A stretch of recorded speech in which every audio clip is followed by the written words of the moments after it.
أعوذ بالله من الشيطان الرجيم بسم الله الرحمن الرحيم وصلى الله على محمد وآله الطيبين الطاهرين رب اشرح لي صدري ويسر لي أمري واحلل عقدة من لساني يفقهوا قولي اللهم كل وليك حجة بنا حسن صلاتك عليه وعلى آبائه في هذه الساعة وفي كل ساعة وليا وحافظا وقائدا وناصرا ودليلا وعينا حتى تسكنه أرضك طاعة وتبتأه فيها طويلا برحمتك يا أرحم الراحمين وبعد السلام عليكم ورحمة الله تعالى وبركاته. Permit me to stand on the existing protocols. The title of my paper presentation is The War on Palestine and the International Community. Initially, I was invited to come and as an audience or as a member to listen to the speech that was to be delivered. Then just a few days ago, I got a text that I'm supposed to deliver a paper. I thought of doing it the traditional way, that is to say, just come and talk it out and then go away. But I say, okay, since perhaps the organizers may have a reason for wanting to organize the seminar in English, perhaps for outside the circle, then I decided to maybe scribe something down which is hurriedly put down here. The soft copy of the paper is with the editor, Ibrahim Musa. Perhaps you can lay your hands on it and maybe it may help. Now, on the issue of Palestine and the war on Palestine and international community, in the paper I tried to look at the brief history of Palestine, then a review of some of the wars on Palestine, and then the birth of PLO, that's Palestinian Liberation Organization, then the Intifada, then the peace process, and the drive for recognition of Palestinian statehood. And then we go down to the 7th October War. That is the most recent one. And then we look at the role of the international community. But before I go into the text of the paper, I would want us to commend the organizers of this program. It couldn't have come at a better time when the events are currently happening. That is why, in fact, in the course of my paper, I'm not going to dwell or waste your time telling you that these are the atrocities that are being committed, because they go by the second. If you go to the screen of your television, it's no more news or it's no more breaking news. It's always, it's always breaking news. The news are always breaking by the minute, by the minute. So there's no need to say news or breaking news. It's always breaking news. If you look at your handset, I'm sure you are in various groups, you'll see the happenings by the second, by the minute, every time. Now, Bani Israel. Who is Israel? And who are Bani Israel? What is their position in Islam? As a Muslim, I'll be talking it from the point of view of Islam, and perhaps the pastor that had left has talked a little about it from the perspective of the Christians. Now, Israel is the name of a person whom Allah has referred to as Israel, and he was explained to be Prophet Jacob, alayhi salam. And Bani Israel are the children of Israel. For those of us who are conversant with the Quran, if you read through Surah Yusuf, you will see what has transpired between Yusuf and Joseph and his brothers, how eventually they migrated to Egypt. And after their stay and the struggle between Pharaoh, that's the Fir'auna, and Musa alayhi salam, eventually they were ordered to go to the Holy Land, to the Promised Land. That is the land of Palestine. And by their nature, the Jews, so much trouble, so much trouble. I remember one day, Sheikh Zakzaki came back from a conference in London. He made mention of a word somebody made, that these Jews, they gave so much trouble to Allah that a lot of portion of the Holy Quran is engaged discussing the issue of Jews, because of the kind of atrocities they have been performing. Anyway, that is another talk for the day. However, when they were eventually liberated from the clutches of the Pharaoh, who has been slaughtering them and making them servants, and they were made to go to Palestine. When they were made to go, asked to go to Palestine, what did they tell Musa? Fashab anta wa rabbuka faqatila inna hahuna qa'id. Go, you. They are talking to Musa, you and your Lord. Go and fight them. We're here. In the fiha qawma jabbarin. We heard that there are great men in there, great people in the Palestine. So they will not enter there. Not only that they will not enter, but they challenge Musa to go, him and his Lord, and fight. When they are done with them, then they are there ready to enter. It is said that for 40 years, the Bani Israel were in a state of confusion. They are going around, or take a lot of time traveling, only for them to discover that they came back to their starting point. It is during such a period that Prophet Musa alayhi salam died. Eventually, when they were to enter, they were asked to go in, prostrating, that is, bowing their head and submitting to Allah and asking for forgiveness, which they never did. When they were to enter, they sort of entered crawling instead of bowing down. And they were saying, hinda, hinda. That's, they want, what do you call it? Flour, wheat. Instead of saying, for Allah forgive us, they say, oh no, give us wheat. You know, so much trouble. Now, that is the history of Bani Israel right from perception. Now, eventually, I wouldn't want to go into, I don't have the time, and also it is not the cause of my paper. But if you look at the history of Bani Israel, that is the Jews, throughout human history, they had never had a place to settle down. Because wherever they go, they are always full of mischief and troublemaking. Recently, an article was shared in the WhatsApp where they have been to about 12 or 15 different countries of the world, where in each of these places they were ejected and forbidden from entering there because of the crimes and atrocities they were busy committing. Eventually, history, has been shown to us how they were settled in 2017. Now, the word Palestine, it came from the people of Palestine who dwelt on the sea coast. It was also called Judea. It was called Holy Land. And then it was also called Canaan.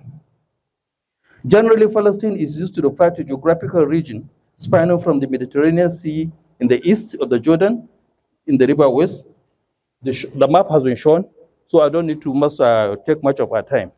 Now, after World War I, Palestine was administered by the United Kingdom under a mandate received in 1922 from the League of Nations. The modern history of Palestine begins with the termination of the British mandate, the partition of Palestine, and the creation of Israel and the ensuring Israeli-Palestinian conflict. Now, the partition of Palestine. In 1947, the United Nations proposed a partition plan for Palestine titled United Nations General Assembly Resolution 181, which has been referred by both of my previous speakers. Now, the resolution noted Britain's final termination of the British mandate for Palestine and recommended the partition of Palestine into two states, the one Jewish and the other Arab, which has been shown. The map for 1947 or 48 showed how vast the land of Palestine was. Then just about a year after, you could see how they have started encroaching. The resolution included highly detailed description of recommended boundaries for each proposed state. The resolution also contained plans for economic union between the proposed states and the protection of religious and minority rights. The resolution called for withdrawal of British forces and termination of mandate by August 1948 and establishment of the new independent states by October 1948.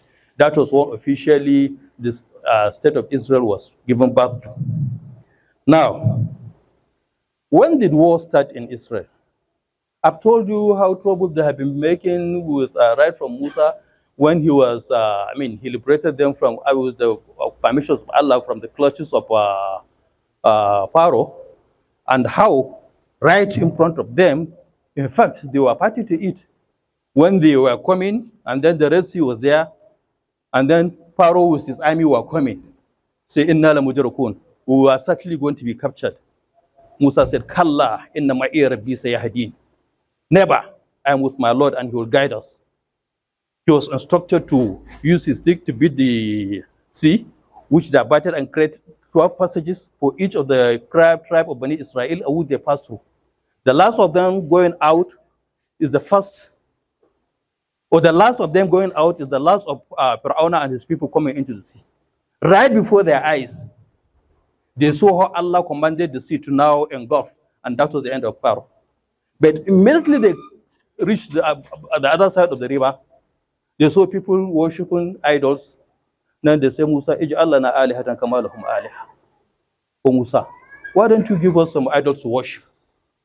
Just can you imagine? Just to show to you how difficult, how hard, how hardened their hearts are.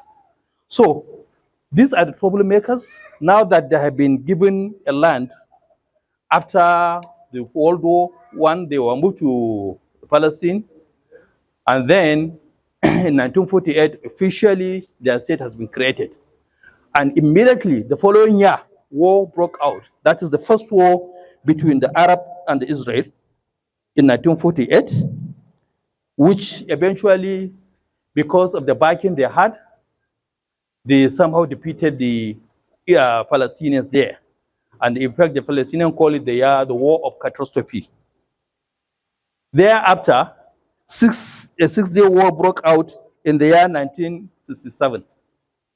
You could see the transformation between 1948 and 1967. The map has been shown how they have been virtually eroded. You could see how Gaza Strip was limited to a narrow passage, which has been described as distant from here to Abubakar Gumi Market, containing about 2.5 million people as it is now. So, when the war broke out on 10th of June 1967, with the Israel emerging victorious and effectively seizing control of Gaza Strip and the Sinai Peninsula from Egypt, the West Bank and Eastern Jerusalem was from Jordan, and Golan Heights from Syria, the United Nations Security Council adopted Resolution 242. That is the land for peace. So that was the Six-Day War. That was when the Arabs, the Egypt, Jordan, Egypt, all these Arab states, they put themselves together and then they fought. But within 6 days, they were defeated and annihilated. Now, in 1973, another war was fought.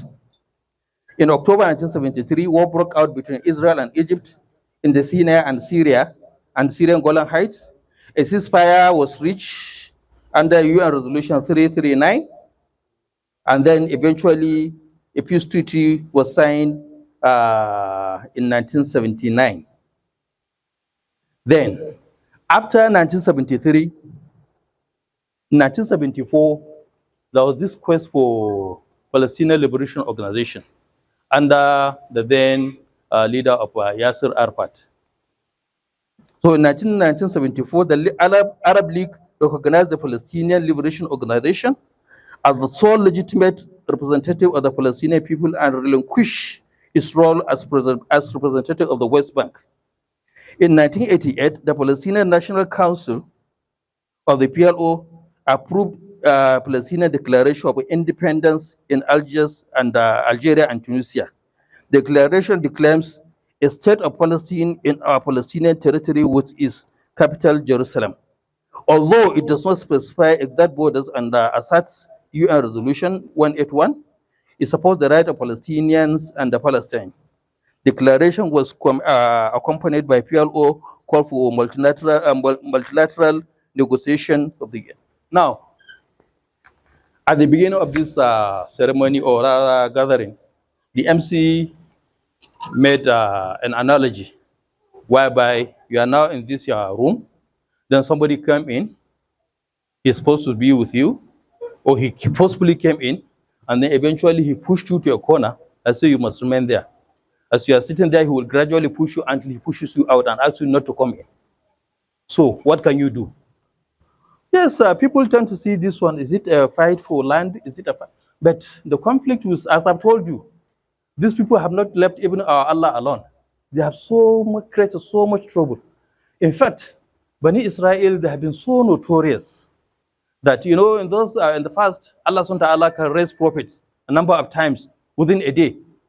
It is reported that there was a day About 300 people were raised as prophets for them in the morning, but before noon, they have killed all of them, and they went about doing their market business as usual.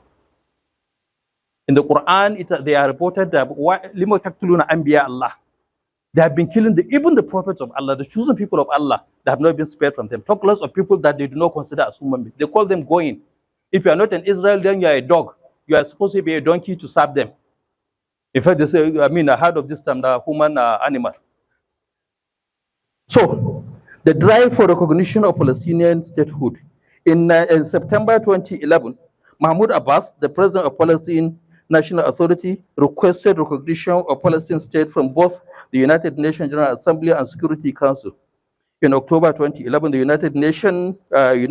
UNESCO admitted Palestine as a member, and in November 2012, the UN granted permission as observer status. Now, in May 27, Hamas officially proposed a Palestinian state. Now, these are the people that were original, tenants, or rather landlords. Then somebody came in, displaced them, and they're now the one that are questioning that they should be given a state. In the first place, why did Britain decide to go and fix and settle the Jews at the heart of that Palestine? Why? Why Palestine? We'll come to that in the later part of my talk. But it's certainly surprising that you are the landlord, you in your house, a tenant came, and then eventually he's forcing you out, and now you are asking him to allow you stay in a portion of the house. Something must be fundamentally wrong. Now, late in 2017, the US government made statements recognizing Jerusalem as the capital of Israel and prompted Palestinian leaders, including President Abbas, in January 18 to call for an end of Palestinian recognition of Israel until Israel recognizes the state of Palestine as defined by the 1967 borders. Now, another thing is in May 21, a further round of violence erupted between Palestinian and Israel security forces in response to the protests of Eastern Jerusalem over the potential eviction of several Palestinian families. Now, with this little, you can understand that since the settlement of the Jews in the Middle East, particularly in Palestine, there had never been any period of war. In fact, as of right from 1945 to date, every single day, you must count at least one person being killed in that area. At least one person has been killed. He mentioned that there was a time where 500 people were dying in 1 hour. Now, this over a period of about 70-something years now, 75 years, yet not a single day passes by without them killing at least one person. So, what led to the 7th October attack? He has made some description and analogies and explanations. Certainly, as the Secretary to the United Nations has said, it was not an overnight affair. We just didn't wake up in the morning on the 7th of October 2023 and the Hamas were attacking the Palestine. Sometimes they say the best form of were attacking Israel. Sometimes the best form of attack is what? The best form of defense is what? Attack. Now these are people that have been pushed to the wall. Each of these years, wars have been won, wars have been fought, and each time the Jews come victorious. Now for the Palestinians to take the initiative this time around, certainly, there's something behind. In Hausa, they say, if a blind man asks you to start throwing stones, he must have somewhere. They couldn't have taken the initiative without knowing the repercussions. They very well knew, because if we hear from the distance of what we read and what we hear from you journalists, we can understand the wicked nature of the Jews. Then talk less of their next door neighbors who have been there with them, oppressing them. To the extent that some people, now a child of 25 years, 30 years, he has never grown to know his parents, he has been killed. Way back sometimes when Obama was the head of state of America, he went on a state visit. He went to Gaza and he was asking a small boy like this, 8-year, 10-year-old boy, what do you want to become in the future when you grow up? He said, we Palestinian children do not grow up. We are killed before we grow up. We have been told here how a Palestinian child will write his name on his thigh or on a part of his body so that he could be easily identified. So they are ready to die at any time. Now, for them to take the initiative in attacking Israel this time around, then definitely there must be something. And when you are pushed to the wall, you know the simplest animal here is sheep. You push it around. If you take it to a corner and you discover that there is no exit, it will just shake its head and then it will come after you, no matter what will happen. So the Palestinians, the Hamas, they know better why they took the initiative. Now, I wouldn't want to take, as I've said earlier in my speech, I'm not going to narrate the atrocities being committed. These are things that are very loud and clear. There has not been any sanctity of human life that has not been violated. Schools, mosques, churches, refugee camps, hospitals, even ambulance conveying the sick and the wounded, they have been attacked. When they attacked that church of about 1,700 years old, last week, it put a lot of Christians, if I may use this word, who had been thinking that the Jews are their friends and well-wishers. Then definitely they now saw it in a different perspective. Because no matter what war is being fought, and at least in Islam, and even in United Nations Charter, it is wrong and forbidden to attack the places of worship. But these are people that are going to attack churches, mosques, hospitals, anything, schools. Not only that, when the United Nations drew a resolution condemning Israel for its action, they called the ambassador and submitted the report to him. This happened last week. He walked up to the stage, collected the report, and tore it before the audience over the world. People were seeing. Why are they so arrogant? Why do they want to do that? Then definitely they know they have a godfather. Now, you see, this issue of Israel, it cannot be divorced, or the current happening cannot be divorced from the concept of the greater Israel. They have this idea that they are supposed to own all of the Middle East, Egypt, Syria, Jordan, even part of Medina, so part of Saudi Arabia, including the Masjid al-Nabi sallallahu alaihi wasallam, the city of Medina, where our beloved prophet is there. They feel that that is their territory. They claim that they were in Medina when the prophet came. He expelled them. Yes, they were in Medina, but what brought them to Medina? In the scripture, they have been told of the last and final prophet that will come, and the place of his birth was described, which they saw to be somewhere around. Either he will be born in Medina or he will migrate to Medina. And they went there sitting anticipating that it is going to be one of them.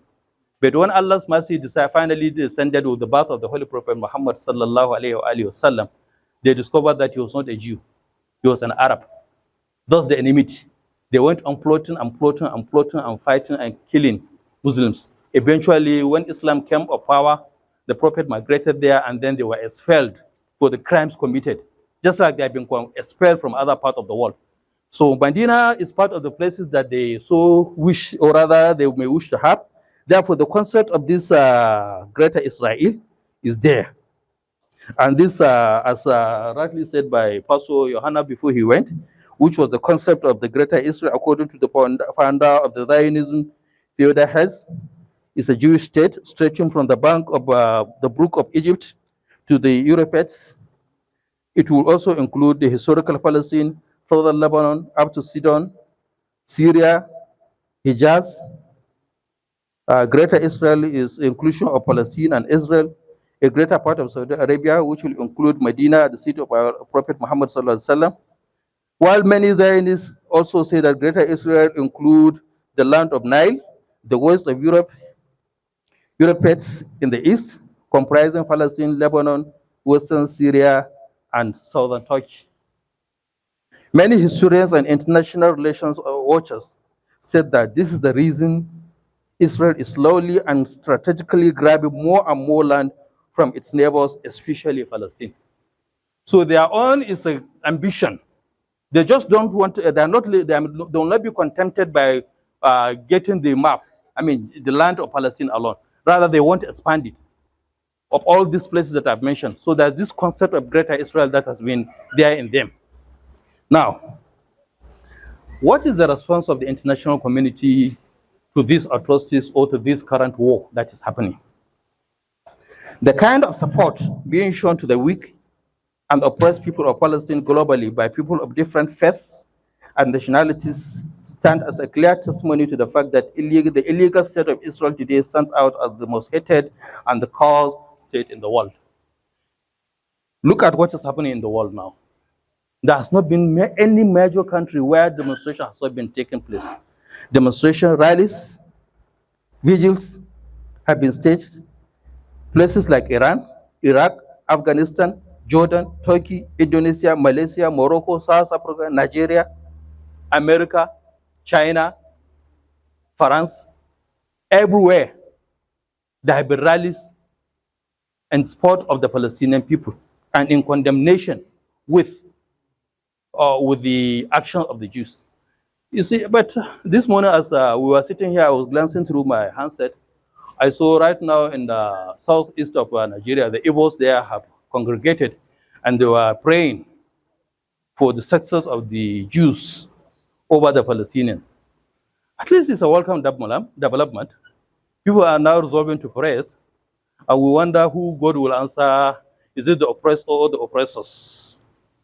And this is what has been said over time by Isrxlx. Whenever we come out for peaceful protest, they send people to come and shoot us. Dr. Musa has said a lot how we have been attacked. If we are conducting processions in support of Palestine, why don't you conduct your own procession in support of the Jews and Israel? It's a simple affair, isn't it? I am happy. Last week, Saturday, Saturday, the Radio Nagarta here in Kaduna, they invited the ambassador to Palestine. There was a phone-in program. He discussed a lot of issues and brought many issues to light. And there was a phone-in program. People called in and they were expressing their support and sympathy. And thereafter, it was Thursday. Then even on Friday, he was at this mosque here. And our apostle has said how he invited him in congregation with other pastors. So this what interested me was Nagarta saying they will try to balance. We're not journalists. We have been told to balance our reports, isn't it? They say they will look forward to inviting the ambassador of Israel to come and have a similar phone-in program. So please keep your ears open and wait for the day to be announced. And then you should don't bombard him with stones. Ask him questions that will make him psychologically weak, that you find it difficult to work his case. Because certainly he will have no answer. You cannot justify crime. There's no amount of talking that you can do to justify crime. Crime is crime and stands to be condemned. Now, America, United Kingdom, France, Germany, and many more places with hundreds of thousands of people condemning the barbaric actions of the Zionists. In some part of the world, these protests against the genocide on the people of Palestine have been met with heavy crackdown by the protesters, by the puppet governments of their countries to please their Zionists. It has just been mentioned how a journalist man was killed. His family, 19 members of his family, his father, his mother, his son, his wife, everybody was wiped out. This is psychological war. Such a person, you think you can deter him now? Okay, if you want to go back, you want to retract your step, whom do you go to enjoy life with? Your wife is gone, your mother is gone, your father is gone, your children are gone. You are only succeeding in hardening people.